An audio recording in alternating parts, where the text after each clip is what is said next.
So brands responded to this increase in increase in demand by producing more luxury items. And ito ngayon yung nag-fuel doon sa luxury growth between the years ng 2021, 22, and 23. However, things had a huge stop during the year ng following year ng 2024. It was during this year that suddenly there was a slowdown, a downturn in luxury growth because of massive, no spend na mentality ng younger na market. Now, the Gen Zs essentially, have a very tricky relationship with luxury kasi it is revealed in studies that Gen Z prefer authenticity, prefer sustainability, prefer ethical practices in in the way that they spend for products and services. So this kind of mentality was shared not only between Gen Zs but also with millennials, who at this point in time are some of the generations na start to have a pushback against luxury because one, Gen Zs and millennials or Gen Y, sila yung mga generation na hindi ganun kaganda yung career prospects as compared to the previous generations, so the previous Gen X or the Boomer generations. Lumalabas that if we are to compare yung lifestyle, yung salaries ng mga millennials and Gen Zers as compared to the Boomers and the Gen Xers, mas di hamak na mas mahal ang mga bilihin ngayon, and yung accessibility to, owning your own piece of land, makapagpatayo ka ng bahay, sustain ka ng pamilya is vastly more expensive now as compared to the previous generation, even if adjusted for inflation yung mga numbers, yung mga presyo noon versus yung mga presyo ngayon. So because of that, the younger generation has a different mindset now when it comes to luxury goods spending or luxury goods purchase. As a consequence, nagkaroon ng mas lalong malaking luxury downturn from 2024 to 2025. And it was expected that a negative 2 to 5% growth is expected for the luxury goods sector, which amounts to maybe around 363 billion euros ang mawawala doon sa regular na revenue ng luxury goods na market. So malaking number yon because we're talking about billions in revenue.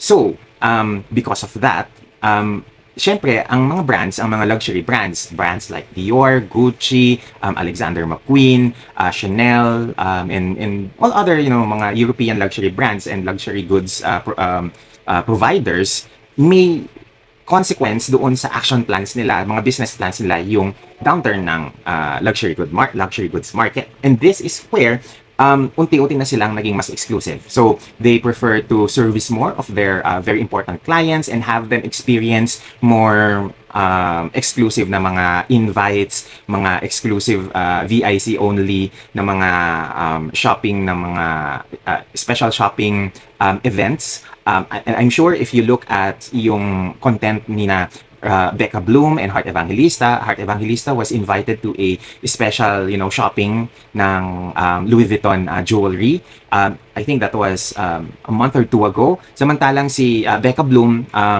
had a very exclusive naman na invite on a special shopping spree for VICs ng Dior. So doon mo makikita that unti-unti ang mga brands nagkakaroon ng mas focused na action plans, na mga invites for events doon sa mga VICs nila. And this also is started to be reflected on their fashion show na mga invites. Before, it was estimated that around 800 to around 1,300 yung mga invites sa mga fashion shows. Dior is one of those brands na very liberal and very democratic when it comes to invites, that they really invite as much and as many influencers, editors, celebrities that they can in their shows.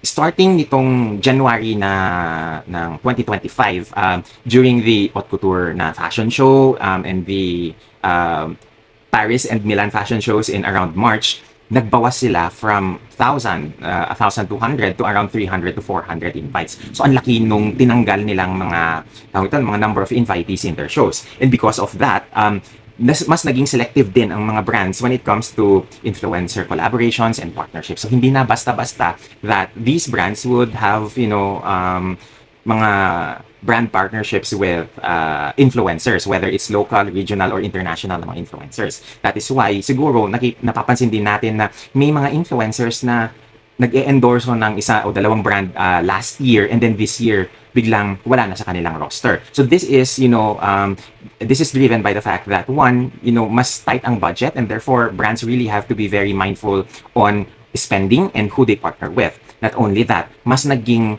data-driven and ROI-driven yung mga brands when it comes to evaluating the effectivity of the influencers. So hindi pwedeng reach and impressions lang yung madadala mo sa table. It needs to be more than that. It needs to be more, it needs to be more value-based yung maibabalik mo sa mga brands, because this is something that brands would have to do in order for them to survive. Hindi naman pwedeng labas lang sila labas ng pera. They also need to have a return on their investment. So kinakailangan may value na bumabalik doon sa brand, sa mga brand partnerships nila with influencers. Now, because of this, kinakailangan mag-mature yung influencer marketing, especially on the luxury goods sector. Luxury influencer marketing needs to become more focused or hyper focused on bringing value into partnerships. Influencers now must pivot into what brands are looking for, whether it is authenticity, it's great storytelling, or being transparent. Lahat ng mga influencer, kinakailangan pag-aralan kung ano yung gusto ng mga brands when it comes to influencer partnerships and collaborations.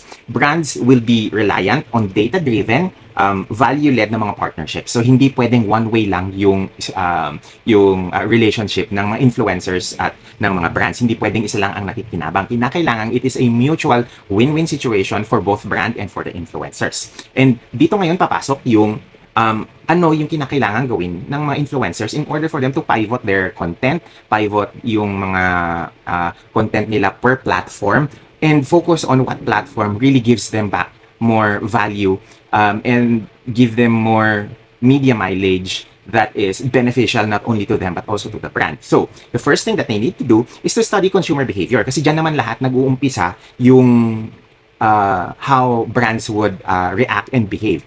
If you know what is the consumer sentiment and the consumer perception environment at a given moment in time, mas madali kang makapag-create ng action plans, ng mga strategies on how to deal with these consumer behavior and consumer perspectives. You need to study kung ano yung market environment, dahil doon nagre-rely ang brand ng kanilang mga strategies. When there is a change in market behavior, brands would also pivot their marketing and advertising strategies, their product assortments into what the market is telling them. Kung ano yung gusto at kailangan ng market, yun ngayon yung ginagawa ng mga brands. So, when you understand how consumer behave and why, that is key to understanding the strategies that you need to roll out as a consequence. So, who is defining the new codes of luxury? We have to learn and understand who is that market and why are they behaving that way. Because when we identify, for example, that it is the Gen Zs and the millennials that are driving conversations on the new codes of luxury, then it is easier for us to create the kinds of content that will align with what is their needs, and therefore that will resonate with them. So, when there is a shift in the outlook from look at what I have now versus this is why I have this and this is why it matters, doon pumapasok yung understanding natin na lahat ng ginagawa natin as influencers is driven by value. Kasi instead of just aspirational na mga products ang ipinapakita mo, you are now pivoting and giving consumers the reason why it is important to them to consume your content and consume the products that you are promoting on your social media feeds. Hindi na sapat na ipinapakita mo lang na this is a Gucci bag. So why is it important for your consumers, for your audiences to buy a Gucci bag? This is where storytelling comes into play. This is where when you are, promoting, like say, for example, a Fabord or a Himalaya Birkin, you tell your consumers of your content, the people who follow you, that hindi inaraw-araw na ginawa ng Diyos, gumagawa ang Hermes ng Faubourg at ng Himalaya na tawag ito, na Birkin. And you explain the process probably of how it is made. You explain the materials, how it is difficult to cultivate such material. And you explain the process, kung gaano siya katagal, gaano ka siya kamabusisi na gawin. And this is the reason why when the CEO of Hermes had a interview with 60 Minutes Australia, if I'm not mistaken, or 60 Minutes UK, he explained that the Hermes bag is not a expensive bag, but it is costly.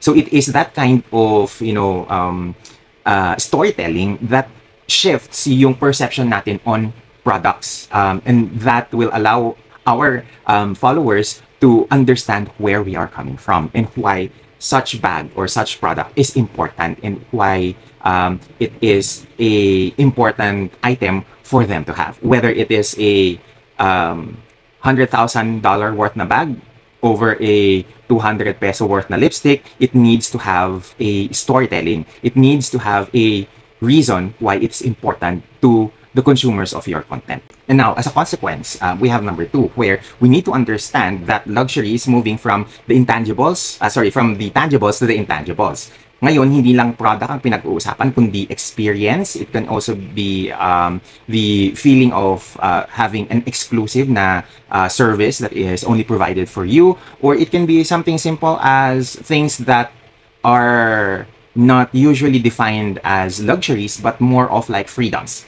So this is a consequence of the change, of the shift from storytelling, from aspirational na influencer marketing into authentic storytelling. So what does it mean? It means now that as we move towards the intangibles, the luxury codes are changing. Hindi na ngayon having a very expensive na bag, having a haute couture na garment, yung nagiging focus or main focus ng luxury. It is now using those luxury codes that are embedded in the DNA of the brand and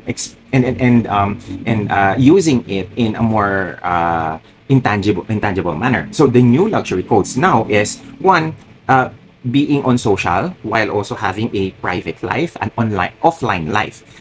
Ibig sabihin nito that nowadays, you have a social media presence, but it is not sacrificing yung offline mo na lifestyle. Because you now know that one of the bigger flexes in life is that meron kang social media presence, pero hindi ibig sabihin no, natali ka doon sa social media presence mo. Which brings us to number 2, which is leisure time. Which means, yung ibig sabihin ng leisure time is that hindi mo kinakailangang maging slave sa hustle, sa grind, sa trabaho, sa pag-aalala about money, because not only do you have clear form na mga boundaries, but also you have a fat bank account that you can rely on, that you are able to save yung mga kinikita mo and not just splurge on just the luxuries.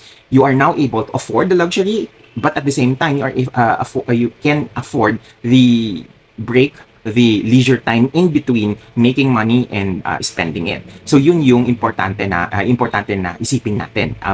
Luxury now is not just about possessing items, but it is more of a lifestyle. So the third one, the third luxury code that is going to change the way the audiences or the consumers consume luxury is building communities, building niche communities. It's no longer about being a master of all. It is specializing or focusing on a particular hobby, particular topic of conversation, particular niche market or niche audience, and be a master of that. Kasi noon, kung lahat ng mga brands is catering to everyone that would buy from them, they will now have to pivot yung kanilang mga products and services into the kind of consumer base that brings more value to them. So yun yung isa sa mga pagbabago when it comes to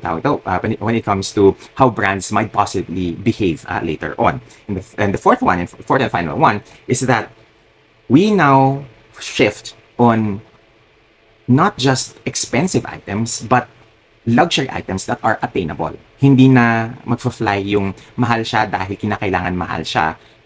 because it's a luxury item. Kinakailangan it is attainable. Why is it attainable? Whether it's through craftsmanship, kaya siya mahal, or because of the technologies used to create the material, kinakailangan that is part of the storytelling for you to make it more appealing to the consumer, na kaya siya mahal dahil ganito yung proseso kung paano siya ginagawa. It has to go through a very very labor intensive na hand na mga processes, and it is attainable because it can have a longer lasting na shelf life. So this is when we really have to pivot on being expensive and at the same time accessible. One of the best examples of this is of course Heart Evangelista, with the way that she has haute couture garments that she wears. She has luxury brands that she wears, but at the same time she is also endorsing mga smaller lower price na mga items that everyone can access. So whether it is it is McDonald's, it is Coca-Cola, or it is a simple lipstick from Tivian, she is able to make luxury and mass market converge in the way that she creates her content. And this is why this is why hindi rin siya nauubusan ng mga endorsements, because she makes even the simplest thing look and feel na alta, because of the way that she combines high-end and low-end na mga products together.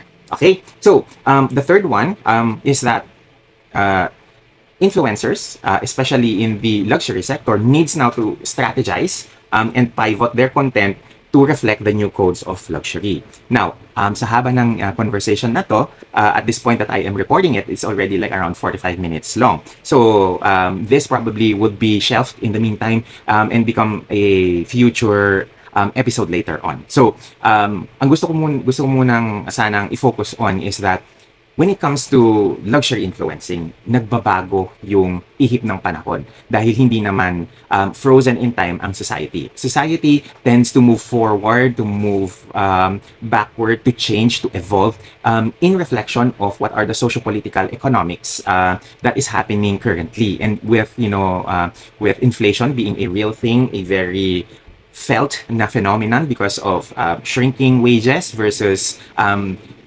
expanding na price points ng mga consumer and luxury goods, there is always going to be a reflection in the way that consumers think and spend their money, that affects the larger market, that affects the fashion business as a whole. So if there is a main lesson that needs to be learned in this conversation, is that things change and we need to change along with the times. Mula sa mga original influencers na mga bloggers na hindi nakapag-adapt into the changing landscape of social media at that time, and now with the luxury downturn that is in essence changing the way that we consume luxury, that we consume content. Kinakailangan ang mga influencers natin, whether they are as popular as Heart Evangelista to the nano and micro influencers, we all need to change along with the times. So this is a very long conversation, and I do hope na pinanood ninyo yung first and second na parts of this video, and I hope to see you again soon in our future episodes. So yun na lang muna. Take care everyone, and see you again in our next episodes. Bye everyone.